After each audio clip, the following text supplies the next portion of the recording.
എത്ര ജാഗ്രത പുലർത്തിയാലും സൈബർ കൊള്ളക്കാരെ കൊണ്ട് പൊറുതിമുട്ടുകയാണ് നാട്ടുകാരും അതോടൊപ്പം തന്നെ ഇവിടെയുള്ള ആളുകളൊക്കെ തന്നെ. കഴിഞ്ഞ ദിവസങ്ങളിലൊക്കെ കൊച്ചിയിൽ സൈബർ തട്ടിപ്പ് റിപ്പോർട്ട് ചെയ്തിരുന്നു.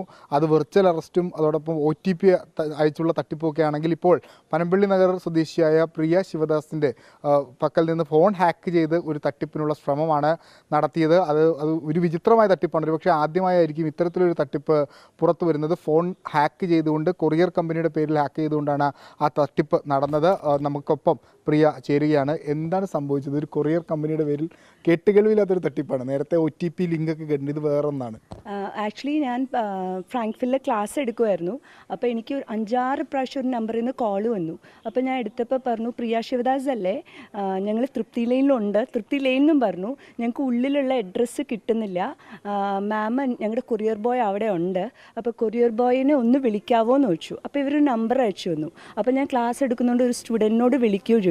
പക്ഷേ ഈ നമ്പർ ഞാൻ നോക്കിയപ്പോൾ നമ്പറിൻ്റെ മേലെ 2 സ്റ്റാർ ഉണ്ടായിരുന്നു. അപ്പോൾ ഞാൻ തിരിച്ച് അയാൾ എന്നെ പിന്നെയും വിളിച്ചിട്ട് പറഞ്ഞു നമ്പറിൽ വിളിച്ചു. ഞാൻ പറഞ്ഞു അവരെ എടുക്കുന്നില്ല. അപ്പോൾ പറഞ്ഞു മാം ഇത് ലേറ്റസ്റ്റ് ടെക്നോളജിയാണ്, മാമിൻ്റെ ഫോണിൽ നിന്ന് ഈ നമ്പർ ഡയൽ ചെയ്യുമ്പോൾ കൊറിയർ ബോയ്ക്ക് ഓട്ടോമാറ്റിക് കോളും ലൊക്കേഷനും പോകുന്നത്. അപ്പം ഞാൻ ഈ ബ്ലൂ ഡാർട്ട് എന്നുള്ള ബ്രാൻഡ് നെയിം യൂസ് ചെയ്തപ്പോൾ നമ്മൾ ചിന്തിക്കുന്നേ ഇല്ല, OTP അല്ലേ ഫ്രോഡിസം. അപ്പം ഞാനത് ഡയൽ ചെയ്തു. പിന്നെ ഞാൻ അറിഞ്ഞില്ല, ഹാക്ക് ആയതൊന്നും ഞാൻ അറിയുന്നില്ല. ഞാൻ ക്ലാസ്സിൽ നിന്ന് താഴെ പോയപ്പോൾ എൻ്റെ കൊളീഗ്സൊക്കെ ഓടി വന്നു, പ്രിയ 45,000 ചോദിച്ചോ. അപ്പോഴാണ് ഞാൻ അറിയുന്നത് എൻ്റെ വാട്സപ്പ് ഹാക്ക് ചെയ്തു. അപ്പോഴത്തേക്കും ഞാൻ ഓടി പോലീസ് സ്റ്റേഷനിൽ പോയി. അനിൽ സാറും എല്ലാവരും ഹെൽപ്പ് ചെയ്തു. ഒരു 40 മിനിറ്റ്സിനുള്ളിൽ റിട്രീവ് ചെയ്തു. പക്ഷെ അതിൻ്റെ ഉള്ളിൽ എൻ്റെ ഒരു കൊളീഗ് അജി സാറ് പറഞ്ഞിട്ട് 45,000 ഡെപ്പോസിറ്റ് ചെയ്തു. എൻ്റെ 2 സ്റ്റുഡൻസ് 2,000 ഇട്ടു. അപ്പോൾ എൻ്റെ ക്ലോസ് കോൺടാക്ട്സിനൊക്കെ ഞാൻ വിളിച്ച് പറഞ്ഞുകൊണ്ട് ഞാൻ പൊതുവേ പൈസ വാങ്ങുന്ന ആൾക്കാരെ വിളിച്ച് അറിയിപ്പിച്ചു.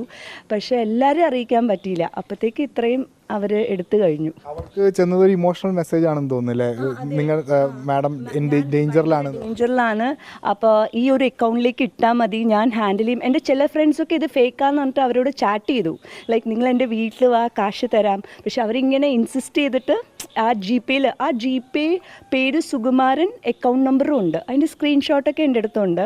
അപ്പോൾ പോലീസുകാർ പറയണത് ഇവരെ പിടിക്കാൻ ഭയങ്കര ബുദ്ധിമുട്ടാണെന്നാണ്. തട്ടിപ്പ് പുതിയ രീതിയാണെന്ന് പോലീസുകാർ എന്താണ് പറയുന്നത്? അപ്പോൾ അവർക്ക് ഇങ്ങനെ പുതിയതെന്ന് പറഞ്ഞില്ല, എന്നോട് ചോദിച്ചു TV ഒന്നും മാം കണ്ടില്ലേ, അവരിങ്ങനെ കുറേ നടക്കുന്നുണ്ട്. അപ്പം ഞാൻ പറഞ്ഞു ഇത് പക്ഷേ ഇവർ നമ്പറല്ലേ ഡയൽ ചെയ്യാൻ പറഞ്ഞു, OTP ഒന്നും അല്ലല്ലോ. But they are telling be careful, ഇവരെ ട്രാക്ക് ചെയ്യാൻ പറ്റുന്നില്ല, ഇങ്ങനെ കുറേ ഹിന്ദിക്കാർ ഇറങ്ങിയിട്ടുണ്ടെന്ന് പറഞ്ഞു. 2-3 പേർക്ക് പണം നഷ്ടമായിട്ടുണ്ടല്ലേ? ഒന്ന് 45,000 എൻ്റെ കൊളീഗിന്. കാരണം പുള്ളി ആ മെസ്സേജ് കണ്ട ഉടനെ എനിക്കെന്തോ പറ്റി, കാരണം 2 hours തിരിച്ചു തരാം, എമർജൻസിയാണെന്ന മെസ്സേജ് പോകുന്നത്. അപ്പോൾ പുള്ളി ബാക്കി ഒന്നും നോക്കാതെ അപ്പം തന്നെ ഇട്ടു. അപ്പോൾ ഒരു 40 മിനിറ്റ്സിനുള്ളിൽ എൻ്റെ ഒരു സർക്കിൾ എല്ലാവരെയും കോൺടാക്ട് ചെയ്തു, FB സ്റ്റാറ്റസൊക്കെ ആയിട്ട്